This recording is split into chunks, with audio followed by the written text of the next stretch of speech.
D6C stopped dead in its tracks. G'day, I'm Bruce, and in this video today we're going to have a look at this late D6C with a 3306 in it. It was on its way from one place to another and it got to this point, and this is where it shut down, this is where it stopped. This would be one of the later model D6Cs,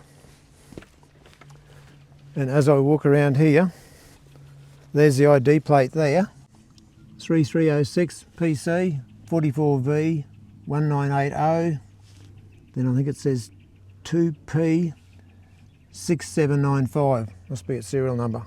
A lot of these old D6Cs were straight manuals with no turbo. This one's fitted with a turbo and it is power shift, which is unusual. The number on the ID plate says 1980, but I don't think these were built in that. I think D6D was out in that era. Just going to have a feel of the pins and bushes underneath there. There, I've seen a lot worse than that. There's another way you can do it too.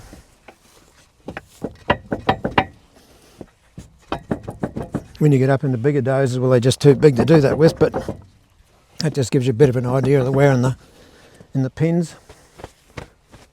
And if you look back here at the sprockets, you get down and you look out and you see when the sprockets, when the segments, they call that segments because these are all in pieces that are that long, they're bolted on in segments. When they get really worn, the tops of these start to get chipped away and worn away, and you can see there when you look into there, see how that's probably worn a bit more. Like it's instead of it being like that, it's sort of more like that as they get worn. When you look at the bushes, it's very hard to tell, but the bushes, it's only the bottom half that's actually being driven on, the bottom part of the bush. When you're looking at the bush and that, when you stick your hand up there, you can feel if it has a big lip on the edges of the bush over here and over here. That gives you a bit of an idea how far that's worn. When you look here, you can see I'm not sure if that's the flanges on the rollers that are rubbing on there. These rails can wear down. They call that part the chain. That's the pin. That's the bush underneath there. These, they usually have a 100-ton press to push the pins out. If the chains are still in good condition and not worn down too much here. And the bushes can be turned. They do it mainly on bigger dozers. They'll push that pin out, I'll get that bush, and they'll turn it half a turn, push the pin back through again. So then it wears on the other side of the bush. The other side of the bush hasn't done any work at all. And then of course when they do that, if the pins and everything else aren't too badly worn inside, or if you had a brand new track system, if you replace the chains, you always replace the segments or the sprockets. You always do that, then everything is running in time then. A lot of times along here, this will get worn right down. So probably in the wet season or sometime when the things, when people have got time to work on it, farmers or whatever, they'll go along here with a case hardening rod and they'll just put all these little dots on here to try and save the sidearm from wearing out. A lot of times the dirt will come around from there and this will probably get worn along here pretty badly. This one here might have even been cracked. You can see it's got a plate along here which is probably original. It probably started to crack, so they whacked a cheek plate on here. That would be like an original plate welded on there. Back in its life when it was brand new, it probably just came with a blade on the front. Then later on it might have changed hands. Somebody said we want rippers, Standon rippers, Standon Proprietary Limited. They must have made the rippers, all this assembly on the back here. They would have put all that on later on. So this dozer probably possibly came without rippers.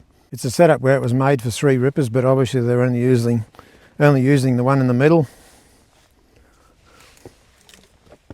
There's a shot there now from the driver's seat, having a look at the controls and the gauges. There's some instructions to start. You can see here's the gear shift assembly for the power shift. There's a couple more ID plates here. If I can give them a bit of a clean.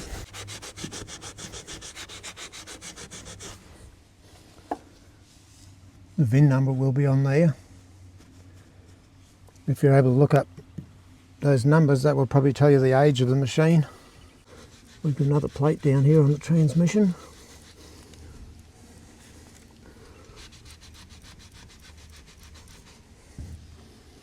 This is probably the start here. You'd probably turn it that way to preheat it. Probably, I don't know, you might wait 15 or 20 seconds, maybe 30 seconds. Turn the other way to start. It's pretty rare to see one like this. It's got a turbo fitted to it, but it's still got the pre-combustion type cylinder head on it. You can see here all the injector lines have been undone and one of the injector chambers has been removed. It's always interesting to have a look at these old machines, and if you do see one that's just bailed up or just basically couldn't be driven any further like this one, it's interesting to see what really happened to it. Why did it actually have to be parked up there? Oh well, this piece here broke off around here and that's why it had to be stopped. That's why, you know, they couldn't just drive on with that. Probably spraying diesel everywhere. I don't know whether it would have blown right up out of the chamber or whether it just would have been a big diesel mess. I suppose the worst scenario was if diesel got on the exhaust manifold. Look at all that oil there. All that would catch fire. Once that caught fire, everything would just burn, just keep burning and burning. Unless you have a fire extinguisher on board or a lot of water or something there to chuck on it, well, poor old dozer would get burnt. It's one thing to get these old things going after they've been sitting for years, but it's interesting just to know what sort of things can be gone wrong with them or what sort of things you can look at. But if you look over in here, this is always the danger with dozers. If you look down in here, look at all this oily scraps of branches and leaves and everything in there. It'd only want that to start burning, and there's probably a lot more right down underneath the sump. Like these have got a big belly plate on them, so the bottom of the sump's protected by this big belly plate. It's the same thing on this side. Look down here at all these sticks and leaves. Look at all that stuff there. Imagine if that just caught fire. The next thing, the hoses catch fire, and if you don't realise what's going on, the next thing will be a hydraulic oil line or something down in there, get burnt off. The next thing, there's flames going everywhere, and that's the end of the dozer. You can see all the stuff sitting up on top here. All that really wants cleaning off every so often. If you're really fussy, the belly plate wants dropping down and cleaning out. You look right back in there, heading back towards the transmission, you can see there's a pretty big pile of sticks and twigs and stuff sitting down in there. I guess if you're buying a late model D6C fitted with this sort of a motor and a turbo, that's probably just something you could probably have a bit of a look at around there to see if you think it's leaking or whatever. I don't know how much it leaks before it just breaks off. Some of those sort of things, there might not be any indication that that's going to cause a problem. Next thing, boof, off it goes. But just something to look out for. Otherwise, you'd probably look at that and think, oh yeah, I can see there's a track burnt through there. Something there must be leaking, or you can hear it. If that was leaking, you'd probably hear it. You'd probably hear tick, tick, tick when it was idling. Anyway, that'll probably be about it for this video. So until next time, thanks very much for watching.